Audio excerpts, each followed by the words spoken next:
أعوذ بالله من الشيطان الرجيم. بسم الله الرحمن الرحيم. عزیزان مان، آج ستمبر 1975 کی 7 تاریخ ہے اور درس قرآن کریم کا آغاز سورہ بنی اسرائیل کی آیت 76 سے ہو رہا ہے. 17/7 سابقہ آیات میں یہ حقیقت ہمارے سامنے آئی تھی کہ اس نئے نظام کی مخالفت کرنے والوں نے پہلا حربہ ان کا یہ تھا کہ جماعت بڑی کمزور سی تھی، اس لیے ان پر بڑے مظالم ڈھائے گئے کہ یہ اس کا ساتھ چھوڑ دیں. وہاں بھی ان کو ناکامی ہوئی اور سخت ناکامی. اس کے بعد اس جماعت کو تقویت حاصل ہوتی گئی، یہ مؤثر ہوتی چلی گئی، تو انہوں نے پھر دوسرا حربہ اختیار کیا کہ ان سے کچھ مفاہمت کر لی جائے، کمپرومائز کر لیا جائے. سابقہ آیات میں یہی کہا گیا اور تاکید کی گئی تھی حضور سے کہ سوال کمپرومائز کا پیدا ہوتا ہی نہیں ہے. یہ دونوں نظام، ایک وہ کہ جس کی دعوت کو لے کر تم اٹھے ہو اور ایک وہ جس پر یہ کاربند ہیں، یہ باہم دیگر متضاد ہیں، متخالف ہیں، ایک دوسرے کی ضد ہیں. ایک حق ہے، ایک باطل ہے، ایک غلط ہے، ایک صحیح ہے. تو ان میں کمپرومائز کا سوال پیدا نہیں ہوتا. کمپرومائز وہاں ہوتا ہے جہاں ایک شخص کچھ اپنے مسالے، اپنے مفادات، اپنی کنسیڈریشن کی بنا پر ایک بات کہے، دوسرا اپنی ایکسپیڈینسی اور اپنے مسالے کی بات سے کچھ کہے. تو یہ ہو سکتا ہے کہ پھر آپس میں کمپرومائز کرنے کے لیے کچھ وہ چھوڑ دے، کچھ یہ آگے بڑھے. جب دکاندار کسی 7 روپے کی چیز کی قیمت 10 روپے بتائے گا اور یہ اسے 4 روپے دے گا تو پھر ٹھیک ہے کہ باہم کچھ مصالحت ہو جائے گی، وہ نیچے اترے گا، یہ آگے بڑھے گا. اور اگر کہیں کسی نے وہ اصول سمجھ لیجئے، پالیسی سمجھ لیجئے، قیمت مقرر کر کے لکھ دی ہوتی ہے تو پھر اس میں یہ ہوتا ہے کہ سوال ہی نہیں ہے، یا یہ قیمت یا دکان سے نیچے اتر جائیے. اور حق تو اپنے مقام پہ اتنا اٹل ہوتا ہے کہ وہ حق ہوتا ہی اس وقت تک ہے جب اپنے مقام پہ قائم رہتا ہے. جب وہ اپنے مقام کو چھوڑ دیتا ہے تو وہ اسے حق کہا ہی نہیں جاتا، وہ اسی وقت باطل ہو جاتا ہے. جیسے جب سوال غلط ہوتا ہے تو غلط ہوتا ہے، وہ کبھی بھی نہیں ہوتا کہ 9/10 صحیح ہے، 1/10 غلط ہے، یا وہ غلط ہے یا صحیح ہے. تو حق تو مصالحت اور مفاہمت جانتا نہیں ہے، اس لیے یہ لوگ جہاں بھی ناکام رہے. تو اس کے بعد اگلا پھر طریقہ وہ ہوا، پھر یہ دھاندلی پہ اتر آئے کہ اگر یہ نہیں ہوتا تو پھر انہیں یہاں اتنا تنگ کیا جائے کہ یہ اس ملک کو چھوڑ کر کہیں چلے جائے. اس تصادم اور ٹکراؤ سے اور ان کے یہ جتنے بھی کوششیں تھی کہ کمپرومائز ہو جائے کسی طرح، ان سے آپ دیکھیں گے کہ یہ کوئی مذہب کا پوجا پاٹ کا رسومات کا معاملہ نہیں تھا. اس میں کچھ بگڑتا نہیں کسی سے. جسے مذہبی آزادی دینا کہتے ہیں، یہ ساری مملکتیں اپنے اپنے مفاد، اپنے اپنے مسالے کو محفوظ کر لیتی ہیں اور پھر اس کے بعد مذہبی آزادی ڈکلیئر کر دیتی ہیں. بچتا ہے فقط چرچ میں اتوار کو گھنٹہ اور شنکھ اور اذان گونجتے ہیں روز برابر. ہمیں یہ پڑھایا جاتا تھا، برکاتے ہیں دیکھ لیجیے. تو وہ ٹھیک ہے، تم شنکھ بجاتے رہو، یہ اذانیں دیتے رہے، تم گھنٹے بجاتے رہو، تم بتوں کے سامنے جا کے جھنکار کر دو، یہ گرجے میں چلے جائے، تم مسجد میں چلے جاؤ، کسی کا کچھ بگڑتا ہی نہیں ہے. بگڑتا تو وہاں ہے جہاں کوئی کسی دوسرے کے معبود کو، کسی دوسرے کے مقدس بزرگوں کو گالیاں دے، ان کی توہین کرے، وہیں جا کے یہ چیز ہوتی ہے۔ قرآن نے تو یہ چیز ان سے پہلے کے دن کہہ دی کہ ان کے بتوں کو کہیں گالی تک نہ دینا، یاد رکھیے۔ یہ مقابل میں آ کے اسی طرح میں خدا کو گالیاں دینے لگ جائیں گے تو یہ جھگڑا پیدا ہو جائے گا، دین پیچھے رہ جائے گا اور اسی میں الجھ کے تم رہ جاؤ گے۔ تو جنہیں یہ تاکید کی گئی کہ ان کے معبودوں کو گالی تک نہ دو، باقی رہے ان کے بزرگ جنہیں وہ اپنے انبیاء کرام مانا کرتے تھے، چاہے وہ یہودیوں کے تھے یا عیسائیوں کے، حتیٰ کہ عرب کے بھی جو موروں سے اعلیٰ تھے، حضرت ابراہیم علیہ السلام یا حضرت اسماعیل علیہ السلام جن کی وہ اولاد تھے، یہ مسلمان تو ہم سب کو خدا کے رسول مانتے تھے، اور رسولوں کی صورت یہ تھی کہ پہلے ان پہ ایمان لاؤ اور پھر محمد رسول اللہ پہ ایمان لاؤ، اور لا نفرق بین احد من رسلہ، رسول ہونے کی جہت سے ان میں کسی میں کوئی تفریق نہ کرو۔ ان کا جزوی ایمان یہ تھا کہ باطل کے معبودوں کو اور ان بتوں کو کسی طرح سے سب و شتم نہ کرو، ان کے گستاخی نہ کرو ان کی شان میں، ان کے بزرگوں میں سے ہر ایک کو رسول سمجھو۔ تو سوال یہ تھا ہی نہیں کہ وہ اس بات پہ ان کے مخالف ہوں کہ صاحب تم ہمارے معبودوں کو گالیاں دیتے ہو، ہمارے بزرگوں کی شان میں گستاخیاں کرتے ہو، یہ بات تھی نہیں۔ اب بھی غیر مسلم جو ہے اپنے ہاں جس طرح جی چاہے اپنی پرستش کرے، عبادت کرے، پوجا پاٹ کرے، کوئی ان سے مزاحم نہیں ہوتا۔ ہم اس وقت مزاحم ہوتے ہیں نا جب وہ ہمارے بزرگوں کی شان میں، نبی اکرم صلی اللہ علیہ وسلم کی شان میں گستاخی کرے۔ تو یہ تو بات تھی نہیں مسلمانوں کے ہاں۔ تو یہ لوگ کیوں اس قدر، یہ تصادم کیوں اتنا زیادہ تھا، یہ ٹکراؤ کس بات پہ اتنا زیادہ ٹکراؤ تھا؟ معاملہ مذہب کا تھا نہیں، معاملہ دین کا تھا، معاملہ زندگی کے نظام کا تھا۔ ایک نظام ان کا یہ تھا کہ جس میں سارے مفادات انہیں حاصل تھے اور وہ استحصال کرتے تھے، ایکسپلائٹ کرتے تھے مظلوم کمزور ضعیفوں کی آبادیوں کا۔ ایک نظام یہ تھا کہ جہاں یہ ان کے ہاتھوں سے اقتدار اور سرورت کے یہ حربے چھینتا تھا اور ان کمزوروں اور مظلوموں کو ان کی سطح کے اوپر لا رہا تھا۔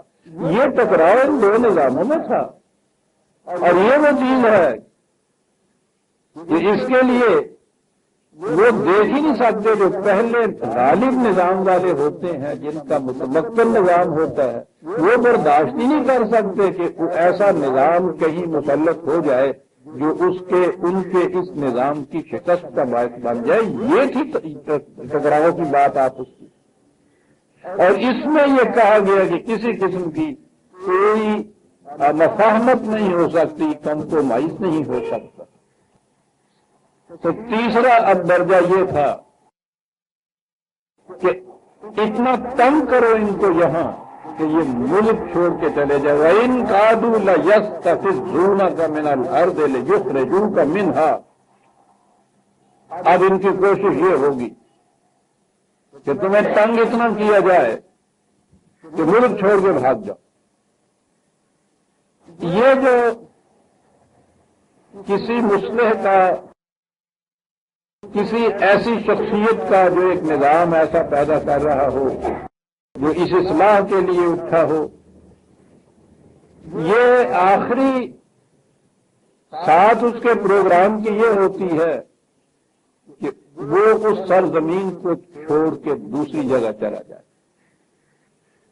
اس کے معنی یہ ہوتے ہیں کہ اب یہ جو لوگ یہاں ہیں اس نظام کے حامل، یہ اس درجے پہ پہنچ چکی ہے کہ جہاں اب ان کے بقا اور زندگی کی کوئی صورت باقی نہیں رہی۔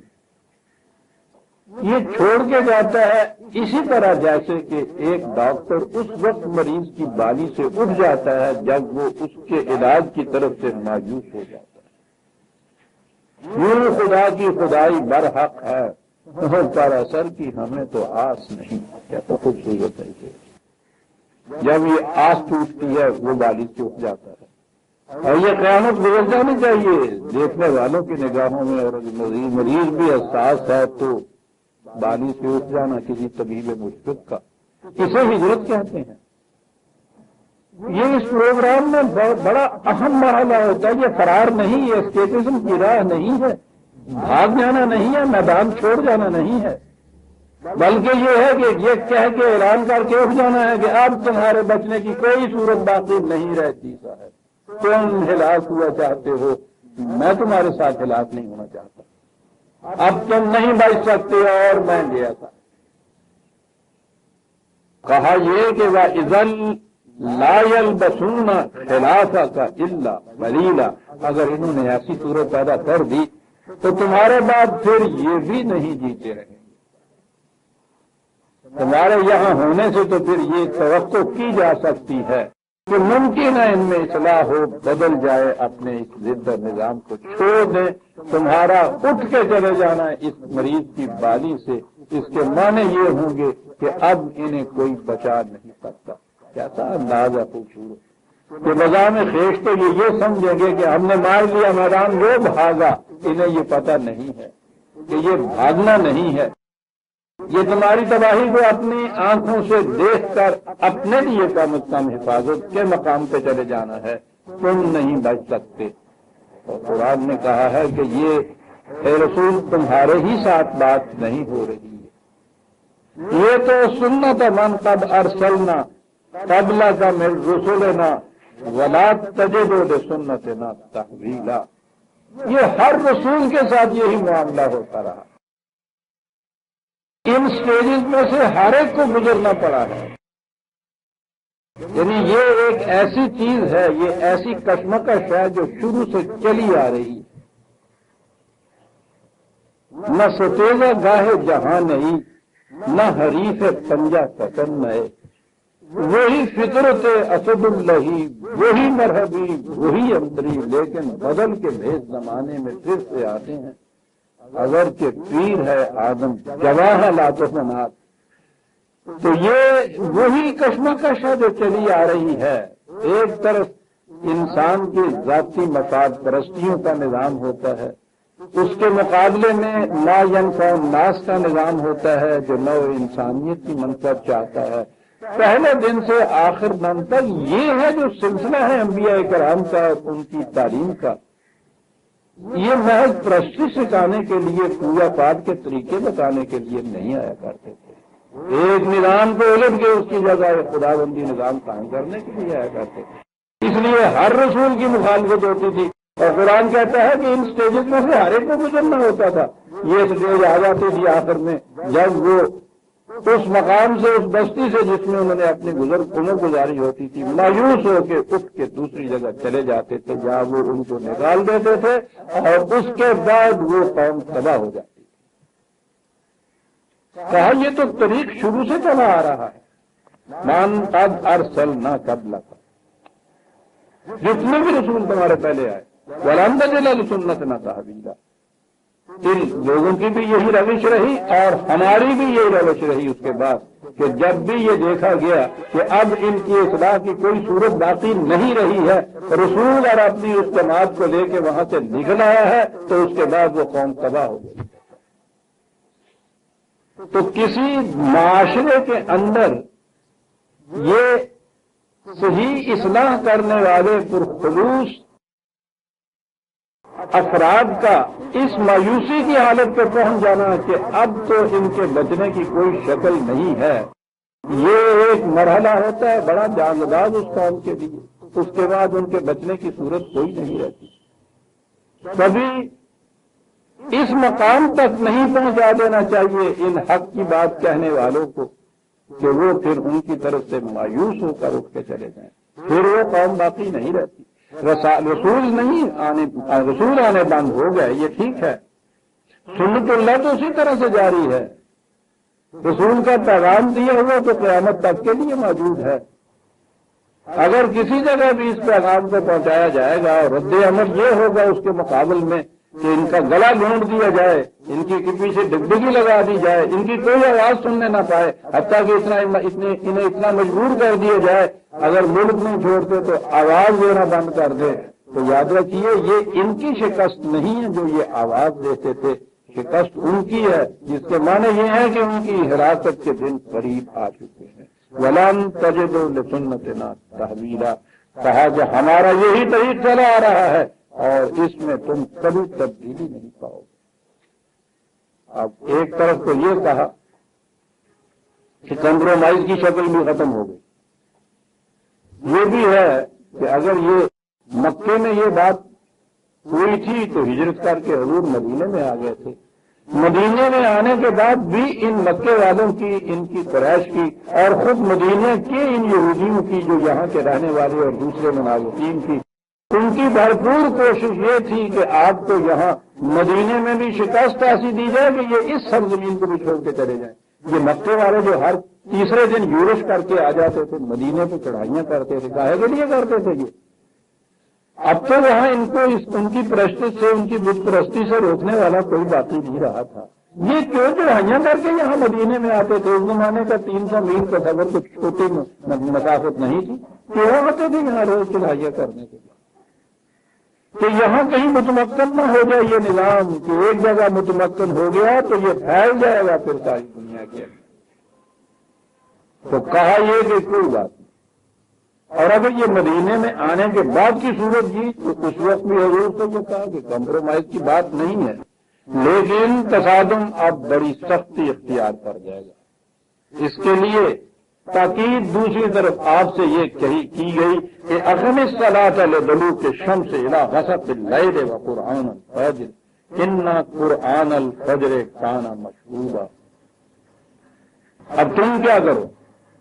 یہ تو تمہاری مخالفت میں اور زیادہ کوششیں کریں گے، فوجیں اکٹھی کریں گے، اسلحہ اپنے یہاں اکٹھا کریں گے، سازشیں کریں گے۔ تم کیا کرو؟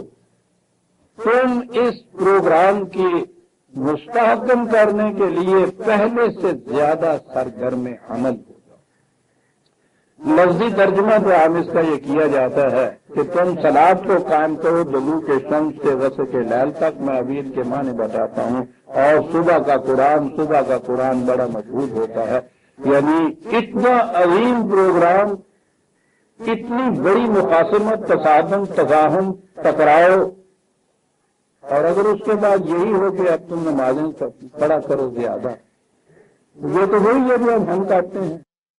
جب بھی کہیں تباہیاں آتی ہیں تو وہ 2 3 4 قسم کی اور نمازیں ہیں جن کو بڑھا دیا جاتا ہے کہ اب یہ کچھ اور نمازیں پڑھا کرو، کوٹھے پہ کھڑے ہو کے اذانیں دیا کرو، یہ کیا جاتا ہے۔ تو آپ کیا سمجھتے ہیں کہ یہی پروگرام کو دانے دینا؟ انہیں یہ کرنے دو، تم کچھ اور زیادہ نمازیں پڑھا کرو۔ میں نماز کی تفصیل نہیں کر رہا، اس کی اہمیت نہیں کم کر رہا، بتا رہا ہوں کہ یہ ہے کیا صلاۃ۔ اور آپ کو معلوم ہے، میں نے یہ بتایا ہوا کہ قرآن کریم کی روح سے یہ صلاۃ جو ہے یہ پورا نظام ہے دین کا جس کو متمکن کیا جاتا ہے، اس کے لیے بڑی جامع اصطلاح ہے۔ اور اسی نظام کے لیے یہ جو اجتماعات آپ کے ہاں ہوتے ہیں جن کو آپ وقتی نماز کہتے ہیں، یہ اس پروگرام کے اندر اجتماعات ہے۔ ہر نظام کے لیے، ہر پروگرام کے لیے آپ کو اکٹھا بیٹھ کے سوچنا پڑتا ہے۔ قرآن نے جہاں کہا ہے امرہم شورا بینہم، وہاں صلاۃ کا ذکر ہے کہ صلاۃ کا قیام کرو اور آپ معاملات کو باہمی مشورے سے طے کیا کرو۔ تو وہ صلاۃ تو کوئی ایسی چیز ہے کہ جس میں باہمی مشاورت سے کچھ معاملے طے کرنے پڑتے ہیں۔ یہاں کی صلاۃ میں تو نماز میں تو بولنا ہی، نماز کے وقت میں نہیں بولتے، بیٹھے ہوئے ویسے ہی نہیں بولتے آگے۔ یہ اس نظام کی بات ہے پوری۔ اور پھر سن لیجئے کہ اس نظام کے میں اجتماعات کی بڑی ضرورت ہوتی ہے، اکٹھے بیٹھ کے مشورہ کر کے کچھ کرنا ہوتا ہے۔ یہ جو وقتی نماز آپ کہتے ہیں، یہ وہ اجتماعات ہیں جو اس نظام کے متعلق سوچ بچار کرنے کے لیے باہمی مشاورت کے لیے اکٹھا ہوا جاتا ہے۔ تو جہاں یہ چیز آئے گی قیام صلاۃ کی، اس کے معنی یہ ہوں گے کہ اس نظام کے قائم کرنے میں پہلے سے زیادہ سرگرم عمل ہو جاؤ۔ کہا یہ